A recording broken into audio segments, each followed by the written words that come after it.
From WLWT, this is Let's Talk Cincy, presented by Western and Southern Financial Group. Put our financial strength behind you.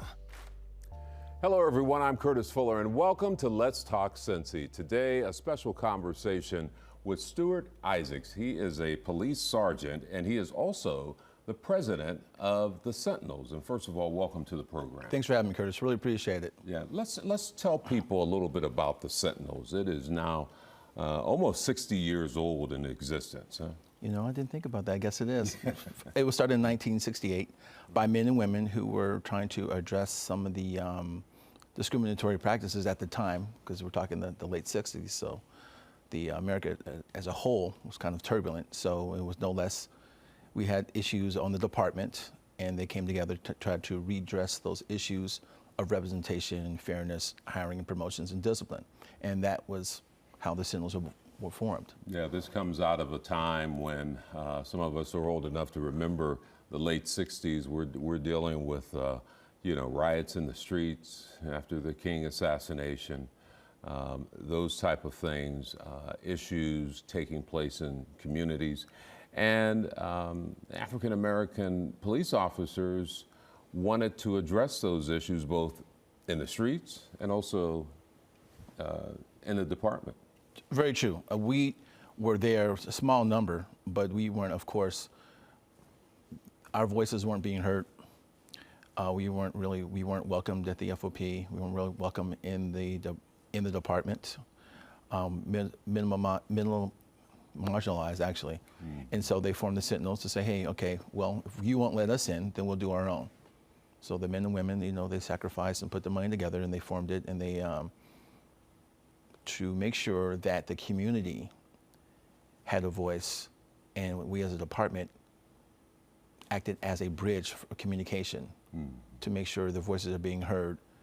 And that way, when the policies that we are making and how we are acting as law enforcement men and women, that we take into account some of their issues, their plights, as well as some of the trauma that they have faced, and sometimes at the hand of police officers. Yeah, and we should point out that that the Sentinels is not the equivalent of the FOP. You work within the FOP. The FOP is the union representing police officers, all police officers. Is that correct? That's true. Yeah. The FOP, they are the entity that handles all of our collective bargaining agreements, because we're part of the union. Everyone, most people, majority of police officers, men and women, are FOP members because they handle our contract. Right. But not everyone who is a FOP is a member of the Sentinels. That's a volunteer, so people are making a conscious decision to become a Sentinel. And we're predominantly African American, but we're not exclusively African American. It's really open to anyone. If we focus on being that connective bridge to the community, for all the communities, and especially those that are marginalized and not as well represented on the department, to make sure that they have a better understanding of the laws that we work under, and making sure that when we are administering laws or engaging with people, that we have a more of a view of looking at all the different lenses of people. Yeah. Regardless of where you are. So we try to be more astute and perceptive. Not saying that you can't be, but we definitely want to make sure. And also to make sure that we take care of that community of officers who historically have been marginalized. I want to say that the city has gone through a great transition since the upheavals of the 1960s, as far as making sure that we have representation at all different levels of the department as far as promotion. But we also make sure that we also look at discipline, promotion hiring practices, and assignment, because we believe, and we know it to be true, that when you have a perspective and view from all the different people of the community, then you look at things differently. I'll never know what it is to be, say, a mom, but I have to take that in consideration, like when they made changes in the law to allow for breastfeeding out in public. Right. That didn't used to be a thing. You could be arrested for something as simple as that, such a natural act.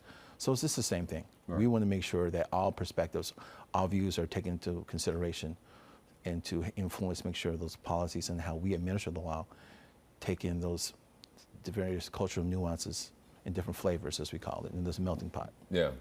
I'm going to take a break. A lot to talk about. I'm going to want to get your thoughts on what's taking place out in LA and other parts of the country and these demonstrations and things of that nature. The summer is here, and I know there's some programs starting up to make sure that we address what's happening to young folks on the streets, but so many other things. We'll be back in a moment.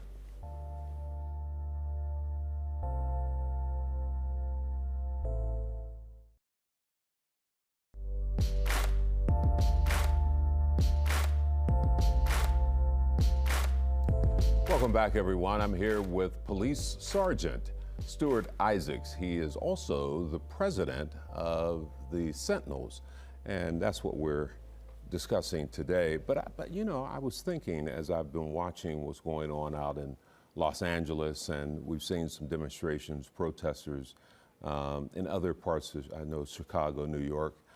Talk a little bit about that. I mean, the concerns as a police officer, when you're out there, you're trying to protect individuals' freedom of speech, but also protect safety. You dealt with that situation back in the 2020 protests here in Cincinnati and what we saw around the country. Yes. First, let me say that how we do in Cincinnati is probably different, and I can only speak to the perspective that we know in Cincinnati. The command staff, the chief, they do a fine job as far as working with protesters. As you know, there's a constitutional right, freedom of speech, and we support that. We actually try to engage and speak with protesters, and as far as to understand the route and all that kind of stuff, to make sure that they are abiding by the law and yet expressing themselves as well. And that's always the biggest thing. Now, some protesters, they are groups that are, we would call anarchists, that come in and try to change what peaceful protesters and try to have an element of violence or destruction. And we saw that. We saw that in 2020, because during the day, the protests were peaceful, very calm. I think everyone agreed to that. As soon as the lights went out, if you will, as soon as it became dark, we saw a different element in the street. And it was really frustrating for many of us covering it, because you don't want to give the wrong perception. Yes, that's what we were seeing at the time, but I remember clearly being out there reporting on it. I also wanted to convey that many hours prior to that, it was very peaceful, very calm, no problems. And that's always the case. You know, as police officers, we want to make sure that we protect. So we are protecting the property owners and people who are not involved in the protesting. We are there to make sure that the protesters are engaging in their constitutional rights to protest and to express themselves, making sure they're kept safe. And this nuance is trying to see, who in this group is not a part of the group, and they're just there to cause destruction and mayhem and agitate. And I shouldn't say even agitate, but there are some groups that are there specifically to try to take a peaceful protest and turn it into violence, thereby causing us to react in a way that, the protest is over, and now we've got to dismiss the crowd, and of course it ramps it up, versus engaging in conversation. Yeah, and it's real easy to turn up the heat. It's real easy. And I was at a conference this last week as far as talked about how to work with protesters, and I think we here in the department do a really good job as far as engaging with different groups who come in. They want to march. They're usually they're staged, and we'll have people on the bike unit as well as other elements to ensure that protesters are kept safe, to make sure those who are not engaged in the protest that they're kept safe, as well as property owners. So it's a balancing act, but we are there to ensure everyone's rights, but also the rights of people, just everyday people, just kind of like, okay. Yeah, and I would imagine some of that same thinking goes into how you handle crowds. Here we are in the summer, a lot of outdoor activities and a lot of people gathering. I know some things have gone into place down at the banks and over the Rhine, just to name a couple of locations. I want to take another break, and we'll talk a little bit about that when we come back, about how you interact with the public during these large events to make sure you keep the heat down. All right, we'll take a break. We'll be back in a moment.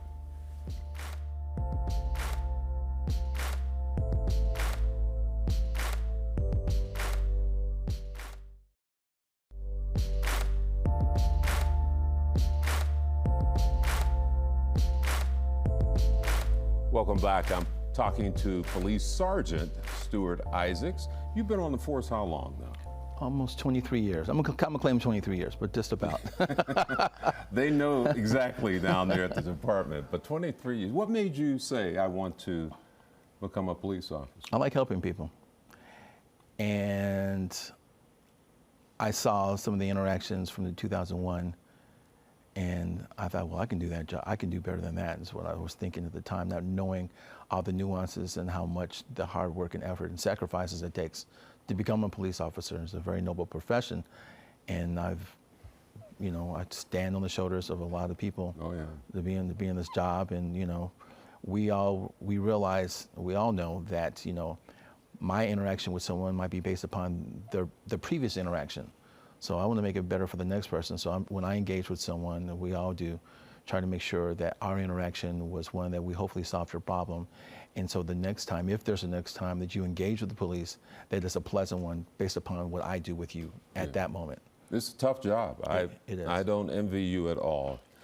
Let me address one issue. A lawsuit was filed by 4 officers alleging that discrimination, 4 white police officers, male, alleging there had been promotions and perks given to women and other minorities.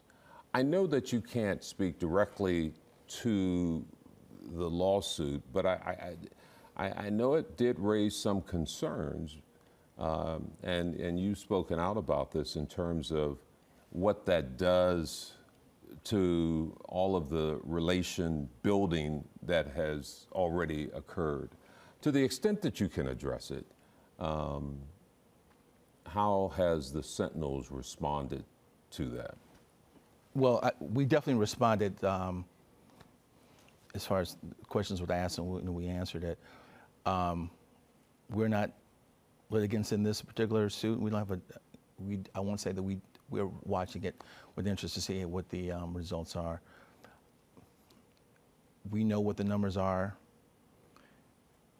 We know that women on the department make up a very small percentage of the overall populace of officers, and those numbers shrink as they go higher up, as far as supervisor, be it sergeant, lieutenant, and captain.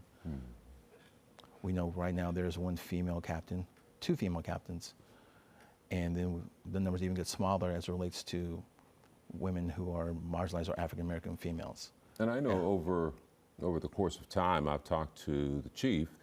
She's made it clear that has been an intentional push to increase those numbers. I believe the goal is by 2029 to make sure that there is improvement in those numbers.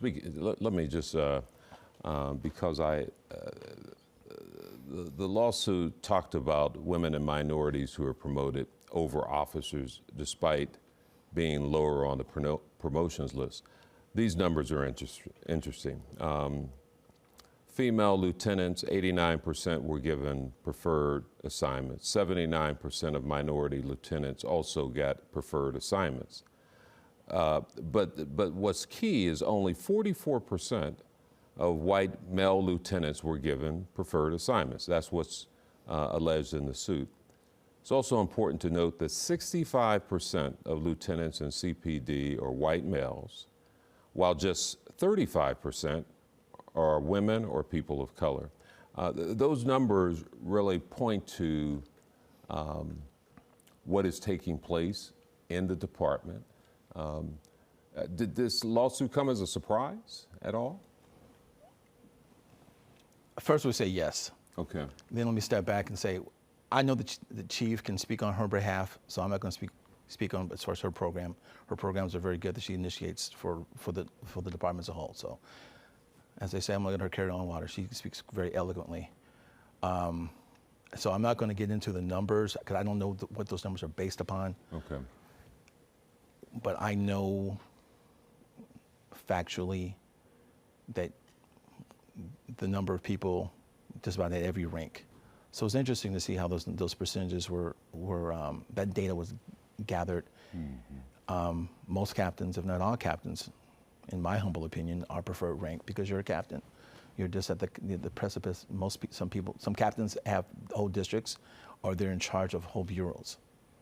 So I don't know how being a captain is not a preferred assignment. You're going to take home card. I'm just a lowly sergeant, in my humble opinion. Mm-hmm. As relates to lieutenants, the process typically you are assigned to a position at by the chief. Chief makes the final decision on who is assigned and what. So it's not, you can voice a desire, but ultimately the chief makes all decisions as far as hiring practices and where he places people as far as assignment. Yeah, yeah. And so well, it's a totally different process when you get to that at that level. So yeah, it's interesting because again, so much work has been done to be more inclusive, again, when you start to think back why the Sentinel organization was formed to begin with, mm-hmm. was to create some inclusion in the department. And so here we come full circle to hear this type of lawsuit being filed. Again, it'll play out in the courts. Yeah, it'll play out. Yeah. It will play, and we'll see what happens. It'll be interesting to see. Yeah, absolutely. Okay, we'll take a final break and come right back. Back in a moment.